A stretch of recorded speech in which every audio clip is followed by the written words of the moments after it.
Hey guys, welcome to my channel. So today I'm going to make a video on my favorites for the month of February, which totally went by too fast for only being 2-3 days shorter than every other month, ever. But besides the points, these will be my favorites for the month of February. So my first favorite for the month of February was a Tony Moly Panda Dream Sleep Mask, and the packaging looks just like this. It is a very cute little panda, and I bought this at Sephora. I forget how much.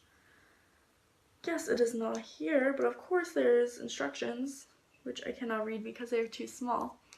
But I bought this at Sephora. It was by the travel section, and although I've used some of their sheet masks before, I decided to buy this, and I'm really happy that I did. So basically, after you unscrew the top, what you do is, if you're a dumb bitch like me, you can leave this thing on because I'm convinced that it helps without the cream drying out. But I could be totally wrong. It could do nothing, but I digress. I leave it here. So the cream is a kind of liquidy consistency, just like this. It looks like any other body lotion, but you put it on your face and you leave it in and you can go to sleep in it. Hence the name sleeping mask. So I really like this because it smells very good. It has a very faint mint smell, I feel, and a little bit relax a little bit before I go to sleep. And it is very compact, which is great for traveling because when I go traveling, I don't like bringing a lot of face care products. And my next favorite for this month was the Too Faced Hangover Replenishing Face Primer. And as you can see, I used quite a bit of it. And this is what the packaging looks like. You can buy this at Sephora or in TooFaced.com. I believe it was around 20 euros, which is not bad for a good primer. Even though I've used a lot of this, this goes a very long way. You just need one tiny squirt like this, and then you can rub it in your face with your fingers or use a beauty blender if you prefer. I usually use my fingers, to be honest, and it smells a lot like coconut, which is very great. I love coconuts. And the packaging is very cute and is also very travel friendly to bring with you. I also use this primer with my Too Faced Born This Way foundation, which I am currently wearing, and you can also use it very well with the Kat Von D Lock-It foundation. I feel like the two of them blend together very well, and I know that Kat Von D recently changed the packaging on her foundation, and I am not quite sure if she changed the formula or not, but the formula I use is a summer 2016 foundation, and it is in the old packaging, so those two work very well together. One would say that they're better together. Stupid fucking jokes. My next favorite this month was the San Maroc coffee. This is a pretty strong roast, I feel, and I usually take my coffee with almond milk and sugar, but I feel like the almond milk and sugar, or probably normal cow's milk in general, will not go well with this coffee as it has a very earthy tone. So if you're a fan of drinking black coffee, I would really recommend this one. And I don't know if you can kind of see it over here. You only need a little bit goes a long way with this coffee. And yeah, and this is the brand, I'm not sure what language you pronounce it in, probably Arabic, but I will pronounce it like a French person because I bought this here in French, Célision. And there you go. And I just bought this at my local Carrefour markets. My next favorite for this month is a Lush Santa Baby Lip Scrub, which I absolutely adore, and it smells like Christmas, which makes sense because of the name Santa Baby. And when I think of Santa, I think of Christmas, and when I think of Christmas, I think of mints and all the mint chocolate candy, which is what this makes me think of. And I use this a lot. I use this about once a week, and this is my second container of it. I ended up refilling this container, which FYI, if you did not know, if you have containers like these, they will refill them for you, which is great for the environment because these containers are reusable and recyclable. So how you use this product is you take it out and you will take a little bit on your finger and you will rub it all over your lip. After you remove your very messed up Heath Ledger Joker lipstick all over your face like me, and then you will scrub your lips, and then you will wash it off, and you will not eat it because I have, and it tastes like absolute ass. And you will wipe it off and your lips will be feeling very refreshed. And I like doing this after I wipe off a face mask. If I do a wash off exfoliating face mask, this is very nice to finish off a routine. My next favorite for this month is this little portable phone charger. This is absolutely amazing if you travel a lot, whether it be by train or by plane or even by bus, I guess. It is very small, very compact. This is actually smaller than my phone, which is amazing. And the brand should be right here. It is Fresh and Rebel. I just bought this at Simply Market, which is a grocery store much like Safeway or Save Mart in the United States.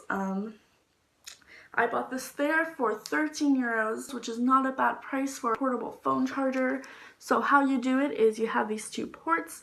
The one on the top, you will put your USB device in for what you want to charge, which you can use your phone or your camera battery or whatever you please. And I'm sorry for my ratchet ass nails, it's how I feel about it. Sorry. And the bottom cord is where you would charge the charger itself. It comes with a little plug, and you can plug it into the wall using your iPhone charger, and you can also plug it into your computer to charge. So this is very good. The battery lasts long. I have been able to charge my phone on 2 full charge cycles after charging this fully, which is not a bad deal. Although I am going on my next trip tomorrow morning, and I have to get to bed in an hour, so I will put this on the charger so it'll be ready for me to pack into my bag tomorrow. My next favorites this month are these iced teas, and they're called Meiji. I have not seen these in the United States, so I don't know if it's strictly a European brand or what. These are 2 euros each, and they come in 1 liter. But I tried the black tea with peach taste and the white tea with the raspberry taste, and they are very delicious. And after I finish them, I usually just put water in them, as you see here, and I will drink them, and it will have a very faint taste of the tea, which I enjoy a lot. My next favorite of this month is the Elephant brand Peach Cherry Tea, and I'm a very big fan of this Elephant brand. Since I arrived in France, I have bought almost every flavor they had, and I've enjoyed all of them. But this one has been recently my favorite. I've been in a very fruit tea mood recently, as you can tell by the Meiji. And this is already my second packet that I bought for the month of March. And I usually use 2 packets at once. And yeah. And it tastes very good. And for those of you who aren't a big fan of very earthy teas or tea that doesn't have a strong taste, I would really recommend the Elephant brand. Not sponsored, but if you want to, hit me up. But yes, I really recommend this brand. My next favorite of this month is this candle I got from the store Maison du Monde, and this is what it looks like. It is cookie scented and also limited edition. I ended up buying this in October, I believe. I had to put it away, and I haven't really used it until recently, and I am so glad that I found it. It is almost empty, as you can see.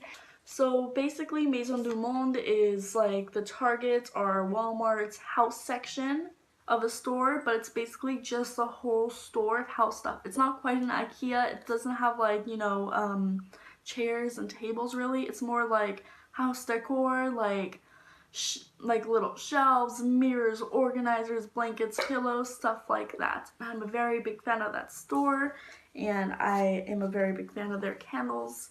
Unfortunately, since it was limited edition, I believe it is not in stores anymore. My boyfriend recently told me he was there at Maison du Monde and he did not see any more of these candles, so I better savor the rest that I have of this before it is gone forever.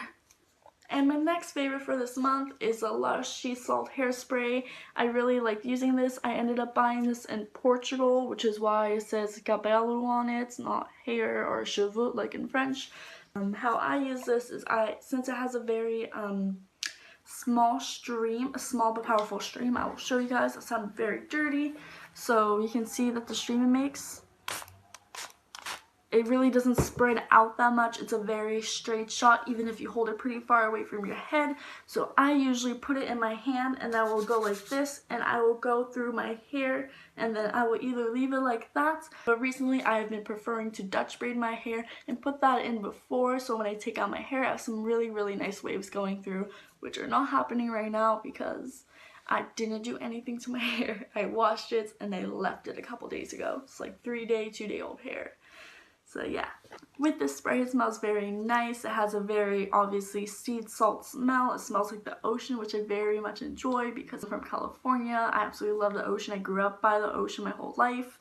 So the only downside to this product is that it can leave your hair pretty dry, especially on the edges, and sometimes you can have like clumps of it. You know, if you spray too much hairspray, you can get kind of clumpy, and all that business isn't good at all. But as long as you make sure you don't put like, you know, mountains of it, like 2 liters, you don't dunk in your hair, you will be fine. And just make sure you wash it out very well when you end up washing your hair. And my last favorite for the month of February was the book In Cold Blood by Truman Capote. I read it for the first time, and I read it throughout February. My commute to school from my house is a 1 hour, and it's spread between a bus and then it's spread between a tram.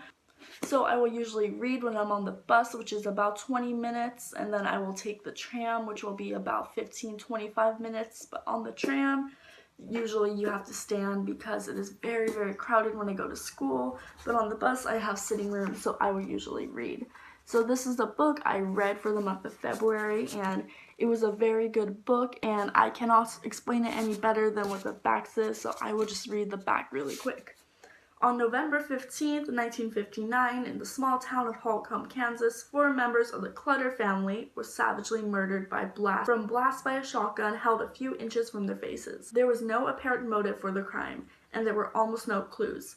As Truman Capote reconstructs the murder and the investigation that led to the capture, trial, and execution of the killers, he generates both memorizing suspense and astonishing empathy. In Cold Blood is a work that transcends its moments, yielding poignant, insights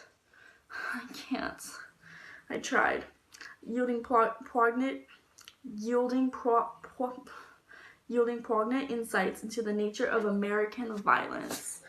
So this book goes through a couple point of views. There's a third-person ominous point of view, and then there's a point of view from one of the killers as well. And this is a really good book. It's kind of a crime suspense, even though you know how it happened. It's kind of like what led up to it, and the way that Truman Capote constructed this book, it doesn't go about anything in an accusing way. It literally just states the facts, how things happened, and you can kind of form your own opinion throughout the book.